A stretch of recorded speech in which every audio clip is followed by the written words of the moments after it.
Alright everyone, we start off today talking with a prelude actually about the midterms to come. I realize it's 6 months away and technically anything can happen between now and then, but when we look at the trajectory of the economy, when we look at the world diplomatic scenarios that we're in and so forth, there's really no reason to be particularly optimistic that anything's going to improve substantially. I think the best case scenario for everyone is things basically stagnate where they are and just don't get worse for the foreseeable future. Unfortunately, I think like as not that will not happen. I think there's like a 90% chance that at least in the sense of the economy, crime, and certain other things begin to get steadily worse. We're at that tipping point where we could see stagflation, for example. Jobs start getting cut because demand falls off because of price hikes. Biden is not known for his economic finesse.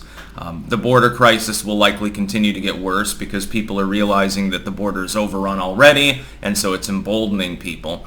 Certainly crime is not expected to drop precipitously or anything like that, and it would have to be a precipitous drop to get back to the old norm that we had for about 10 years where things were relatively hunky-dory. The inner cities were a little bit less dicey. Small-town America had not yet fallen into opioid-induced sleaziness. And so what I'm looking towards for the midterms at this point is a virtual certainty that the Democrats lose. They have such narrow control in the House and Senate. They have a tie Senate and they have, a 7-seat majority in the House, that they don't even need to suffer a significant defeat. In fact, they could suffer a lower than normal amount of attrition for a reigning party in midterms, which tends to go against the reigning party that holds Congress and the executive branch anyway.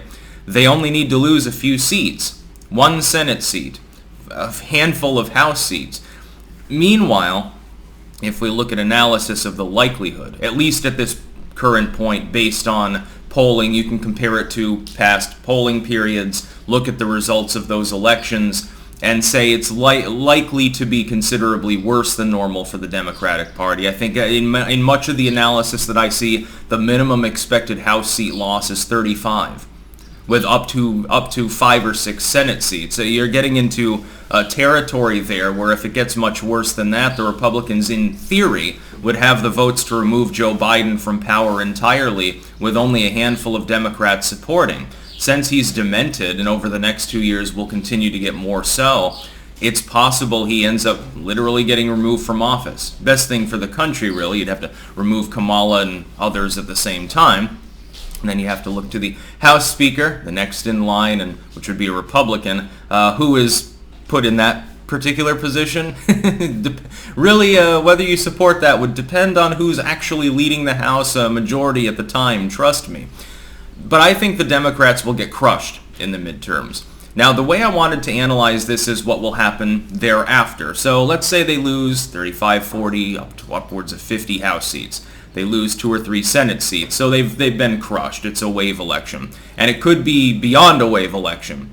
I think there's an above 50-50 chance of it. I'm just very, pardon the pun, conservative in my estimates, what I'm optimistic looking towards, because some of those races take place in states that have fortified. You do have rumblings of an attempt to honk in the midterm election based on the COVID premise. You do have rumblings of that. Fauci's bringing it up.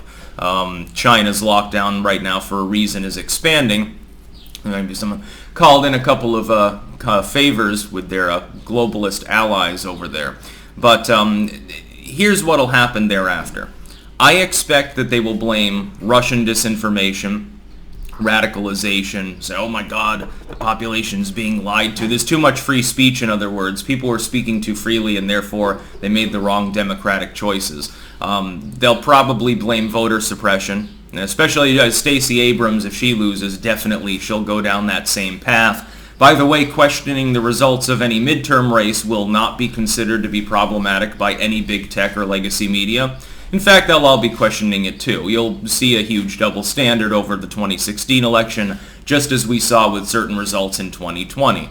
I do not expect that they'll do what I've encouraged the Democratic Party to do for a while now, which is do some soul searching and reason. Try to use critical thinking and think of why you suffered such a defeat. At the end of the night, if you lose less than 30 House seats, you'd be patting yourselves on the back and saying, we did a pretty bang-up job, didn't we? That was a pretty good campaign. Oh, we only lost 2 Senate seats. Well, we managed to stanch the bleeding. That will be the result. They'll congratulate themselves for a less than expected loss, and even if it's a more than expected loss, and again, I think it's 50-50 odds on that one, and it's not going to be pretty, what they should do, again, I've encouraged this for, since the Tea Party era, do some soul searching and realize why your party lost. Number one, the paradigm has shifted. The American people are swinging against the leftoidism plus id poll thing, hooked to neoliberalism. Secondly, the schismatic nature of the Democratic Party I've spoken of since 2014, which has become evident since then. It was even pre-Trump. Trump helped to widen that schismatic effect. The liberals that took the leftoids aboard the party, the Democratic Party, promising them the moon on the stick, more welfare and UBI and handouts of all sorts. They never delivered any of these things. In the past, it wasn't a big problem because you're appealing mainly to a bunch of younger voters. They have no problem with it. They're not expecting much anyway, and they're going to be fickle and miserable regardless of the situation in the country because they tend to be more dispossessed. Now, as the millennials enter their 30s, though, that left remnant is souring on the Democratic Party. Anna Kasparian the other day on the Young Turks, a great example of this. Her red-faced rant going off on the Democratic Party, effectively saying out loud what some Democrats do really feel and are maybe more hesitant to say it publicly, which is that they literally don't care about the little people. Now, of course, that's from a leftoid perspective, but when 10-15% of your party falls under that broad umbrella, disproportionately now voters approaching middle age, that's a problem. When we look at statistics right now, and it's not all about Biden, you got to realize these races are individualized to districts and states and so forth as well. But there's a down ballot effect from the presidency. Unpopular president. Biden right now is lower than Trump was, by the way, in his term. Red warning signs going off at DNC headquarters at the moment because of this. Orange man got nonstop negative coverage. Still somehow 0.2 above where Biden is at despite nonstop fluff pieces and coordination with the legacy media and big tech. That's a little bit of a problem. Biden, if you look at the approval rate, is most approved of among older voters, boomers. And there's an economic reason why. The disenfranchised are getting younger and younger. Each generation has less wealth and is prevented more and more from even being part of the democratic system. If you look at Congress, you should expect to see mainly Gen X there and some younger boomers. Instead, it's overwhelmingly still baby boomers. The wealth is not trickling down. The political power, the torch isn't being carried. This is, by the way, an opportunity for the Dems in 2024. Get Biden to drop and not run and then bring up the age issue and say effectively it's time to pass the torch, and you prevent Hillary Clinton, Bernie Sanders, and potentially Donald Trump from taking the White House. This is another thing, a strategy in the long haul that I expect will be considered for use. Depends on Joe Biden's ego and whether he's still capable of generally holding his bowels in at that point. I think most signs point to no. When they get crushed in the midterms, the Democrats should force out the left, or they should adopt a more left-wing platform. Give the voters a choice. Either become essentially the neoliberal party, like a JFK sort of thing. Drop the id poll, because it's clearly not working. You've lost control of Hispanic voters, by the way, now too. The latest Marist poll has them leaning Republican. Hispanic voters. Just to be clear, this is a voting bloc that went for Barack Obama by more than 70%. Trump managed to whittle that down to about a 60-40, and now would be favored to break almost even, and in the midterms they may swing for the first time in memory to the GOP. This is because you're ignoring the border. You're ignoring inflation. Now, Biden is openly ignoring it. He's dismissive of the concept. When he comes out, or when the Dems come out and say, yes, inflation is a real big problem, the reaction went from, hey, yeah, but those Republicans want to cut our welfare, so we can't support that, to, hey, you appear to be doing nothing but causing more inflation. Well, the Republicans aren't doing that. The Democrats are doing it. You continue to blame Donald Trump a year and a half into the asterisk administration, or blame Putin and the Russians for disinfo campaigns. They're not going to stop doing it just because they lose the midterms. Also, they could end up losing several state houses. You realize that you're, I believe, one state house away at this point from a broad conservative populist coalition movement being capable of creating constitutional amendments through the state process, by the way, correct? You realize they're one state house away from this, and I don't think they're favored to lose any that they're currently holding. I think that would be a good thing. You could rip apart the NFA. You could nullify all federal gun control. You could get rid of property taxes. I think that would be a great idea. Abolish them. Get rid of the income tax. You could do some major structural reform and really, really help the country. About the only thing that one would worry about if they support the GOP, and I support the populist side, but I'm not a Republican or a conservative. In the old guard conservative sense, anything but. Hate the fucking Bushes. Some of the worst people ever to exist in human history. About the only problem would be if the GOP gets bogged down in some culture war issue that they can't win on more directly, like abortion. You've got education. That's going against the Dems. You've got crime and the solutions for crime. You've got the border and immigration system. All of these things are winning issues. The economy is number one on people's minds. Inflation is the top concern right now going into the midterm season, which the campaigning is already beginning in vogue and in a few months will begin to come to a head. On that issue, the Democrats suffer a debilitating disadvantage.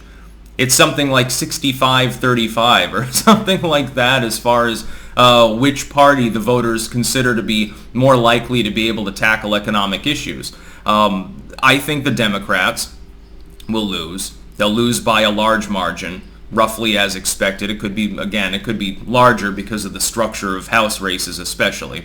And they'll whine about it. The leftoids will whine that the party isn't giving people enough welfare. Well, we should have done, these stupid neoliberals need to do more for the working class. It's because of all of these rich bitch corporate liberal elites. It's part of it, but that's just depressing the leftoid turnout. The Dems don't even need the left.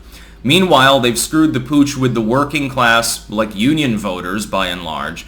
They're not necessarily gung-ho for the Democratic Party, for the left or for the neoliberals for that matter. And you've lost on the id poll issue, which means that the old coalition, which contained 20-30% voters that mainly were ideologically driven by social issues, by things like, the amnesty or whatever, you've lost control of those blocks. Black voters are beginning to flock out of the Democratic Party. This is the most liberal voting bloc in the United States.